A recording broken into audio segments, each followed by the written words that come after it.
Bien, bonjour. Nous allons voir le flux de travail pour Sonostaff. Alors, première des choses, donc, ouvrez le navigateur, saisissez l'adresse donc, du logiciel, prod.sonohealth.com, cliquez Entrée. Donc, sur la page d'accueil, vous vous connectez avec vos identifiants nom d'utilisateur et mot de passe. Voilà. Donc, menu, flux de travail des agents de Sono. Donc, gérer les demandes. Donc, tout va se passer ici. Donc, première étape, euh, il va s'agir donc de créer les réclamations une à une. Donc, vous venez tout en bas de la page, d'accord? Donc, créer une réclamation. Alors ça, c'est le tableau qui présente toutes les réclamations saisies, d'accord? Ici, on va créer une nouvelle réclamation. Donc, ici, vous saisissez le nom du prestataire. Donc, ici, par exemple, sur nos santé clinique. Suivant. Vous entrez soit le nom du patient, soit le numéro de carte. Le numéro de carte, c'est préférable si vous l'avez. Là, comme ça, il n'y a pas de risque d'erreur. Hein? Si vous n'avez pas le numéro de carte, vous pouvez entrer directement le nom, en commençant la plupart du temps par le prénom.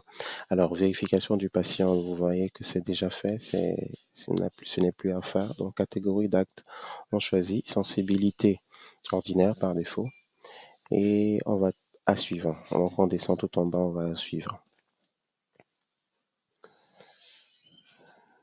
Voilà. Donc, maintenant, agir sur le dossier médical.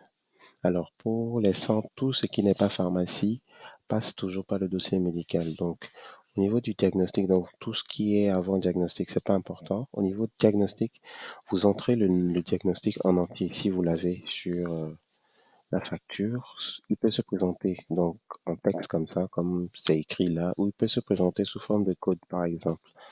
D'accord? Maintenant, à défaut d'avoir le diagnostic exact, vous pouvez mettre AFM pour affection médicale. Date de début. Donc, vous mettez la date que vous avez sur la facture.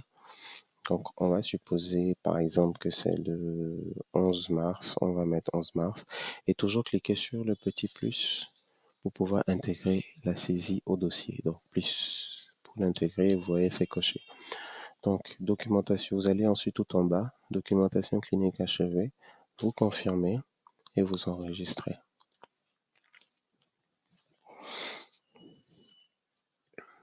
Donc, quand vous cliquez sur enregistrer, maintenant, vous êtes automatiquement balancé sur la page de facturation. Et donc, c'est ce que nous allons voir maintenant. Voilà. Modifier la réclamation. Cliquez dessus. Date de facturation. Ici, vous mettez la date qui figure sur l'état récapitulatif de la facture du prestataire. Donc, si sur l'état, par exemple, supposons c'était peut-être 28 mars, on met 28 mars. Ici, type de réclamation, vous ne touchez pas. Alors ici, nous allons procéder au remboursement acte par acte. Donc, alors au niveau des actes, catégorie d'actes, c'est un champ que vous n'avez pas besoin de toucher, vous ne touchez pas au champ. Voilà. Date de l'acte, vous mettez la date à laquelle l'acte a été exécuté. Là, ce n'est plus la date qui figure sur le récap, mais c'est la date qui figure sur chaque, je sais pas, ça peut être le reçu, ça peut être l'ordonnance, ça peut être le bulletin d'analyse. Donc, la date où chaque acte a été exécuté. Ce n'est pas forcément là, ce n'est plus la date de l'état récap. Donc, au niveau des actes, ça peut être des actes qui ont été faits le 1er mars, le 2 mars, le 3 mars, le 4 mars, ainsi de suite, ainsi de suite. Mais la date de facturation, c'est la date du récap. D'accord?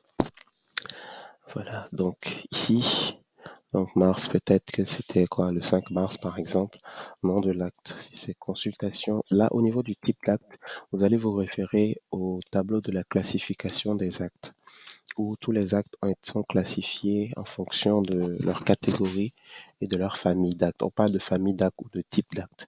Vous allez remarquer que dans le fichier en question, il y a une première colonne où vous avez la catégorie d'actes. Comme je l'ai dit, ici dans le logiciel, vous ne remplissez pas. Vous mettez directement le type d'acte correspondant à l'acte que vous voulez entrer. Donc, si c'est consultation généraliste, par exemple, on prend consultation généraliste. Voilà. Vous voyez que automatiquement, la catégorie s'est remplie toute seule. Nom de l'acte, c'est ici maintenant que vous mettez exactement le libellé de l'acte.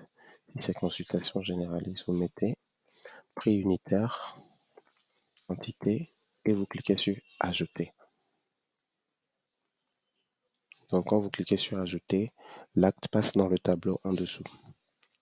On va continuer. Donc date de l'acte, on avait dit que c'était le 5 mars. Alors, type d'acte peut-être ici, c'est examen de laboratoire par exemple.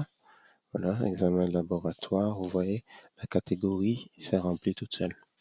Donc, nom de l'acte, peut-être ici, si c'est, on peut regrouper plusieurs analyses, par exemple, NFSGE, VS, glycémie, par exemple. Créate. Le prix, là, si c'est regroupé, donc vous mettez le prix global, quantité 1.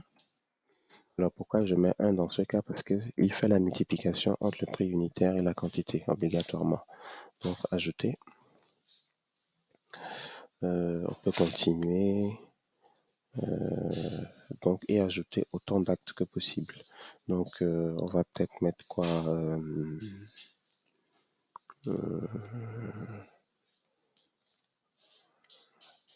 alors, supposons peut-être accessoires médicaux. Vous allez remarquer que accessoires médicaux, c'est déjà mis automatiquement sur la catégorie exclusion parce que c'est une exclusion. Donc, on y va. Peut-être que ici, c'était quoi seringue. Prix unitaire, peut-être 100 francs et quantité 12. Donc, on ajoute. Voilà. Et donc, vous avez le total qui s'ajoute automatiquement. Donc, tous les actes en question passent donc, dans le tableau avec la part sous nous. La part de sous nous, c'est le montant ajusté et la part du patient. Donc, il faudra bien sûr s'assurer, vérifier que le montant que vous avez sur votre facture physique, la facture que vous avez sous les yeux, correspond au montant que vous avez là. Donc, pour chaque assuré, et nous allons voir après comment, au niveau du récapitulatif également, cette vérification doit être faite. Donc, une fois terminé, vous prenez suivant.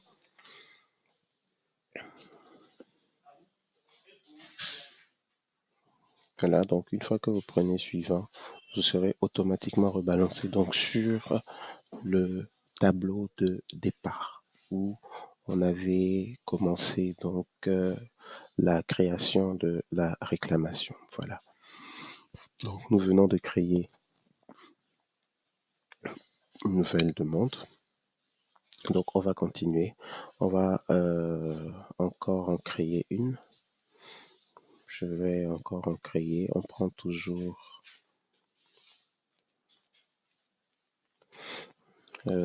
Alors, bon, peut-être on va pas le faire comme ça.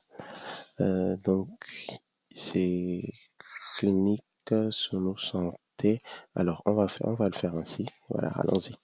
On va créer encore une autre. Sur nos santé clinique, suivant. On va prendre, comme je vous disais, soit on a le numéro de carte, on met le numéro de carte, ou on peut mettre le nom. Je vais prendre par exemple Body à l'SNI. Donc ça, je zappe tout ça. Catégorie, donc consultation, sensibilité ordinaire. Bon, alors si c'était une hospitalisation, vous prenez hospitalisation, il n'y a pas de souci.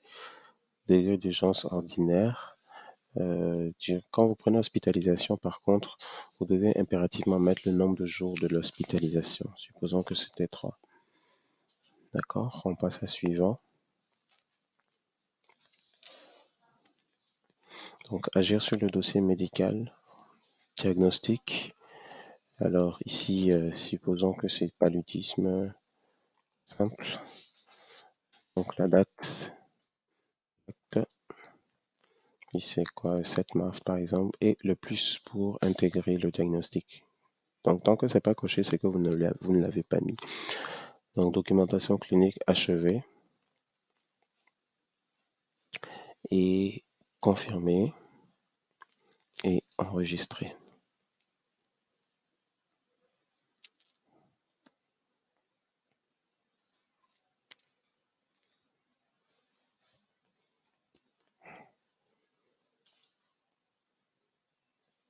Voilà, donc nous allons maintenant procéder à la modification de la réclamation.